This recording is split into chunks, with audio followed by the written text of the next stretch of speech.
I have your statement about the new Epstein emails that have been released by House Democrats. Separate from why you believe the emails were made public, can you address their substance? Did the president ever spend hours at Jeffrey Epstein's house with a victim? These emails prove absolutely nothing other than the fact that President Trump did nothing wrong. And what President Trump has always said is that he was from Palm Beach, and so was Jeffrey Epstein. Jeffrey Epstein was a member at Mar-a-Lago until President Trump kicked him out because Jeffrey Epstein was a pedophile and he was a creep. And this email you refer to with the name of a victim that was unredacted now and has since been reported on in this room, so I will go ahead and say it, Virginia Giuffre. And it was CBS's own reporting, Ouija, that recently wrote that Miss Giuffre maintained, and God rest her soul, that she maintained that there was nothing inappropriate she ever witnessed, that President Trump was always extremely professional and friendly to her. And so I think it's a question worth asking the Democrat Party, and you should all go ask them after this briefing, of why they chose to redact that name of a victim who has already publicly made statements about her relationship with Jeffrey Epstein and is unfortunately no longer with us. Mary. Thank you, Karoline. Two questions on this. In the interest of transparency, why not just go ahead, release the full files on Epstein, get this all over with? This administration has done more with respect to transparency when it comes to Jeffrey Epstein than any administration ever. In fact, this administration, the Department of Justice, has turned over tens of thousands of documents to the American people.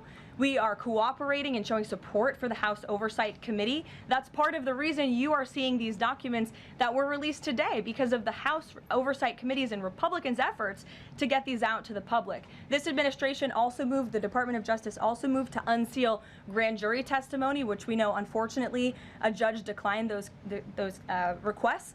So this administration has done more than any, and it just shows how this is truly a manufactured hoax by the Democrat Party. For now, they're talking about it all of a sudden because President Trump is in the Oval Office. But when Joe Biden was sitting in there, the Democrats never brought this up. This wasn't an issue that they cared about because they actually don't care about the victims in these cases. They care about trying to score political points against President Trump, as we have, of course, seen with this government shutdown.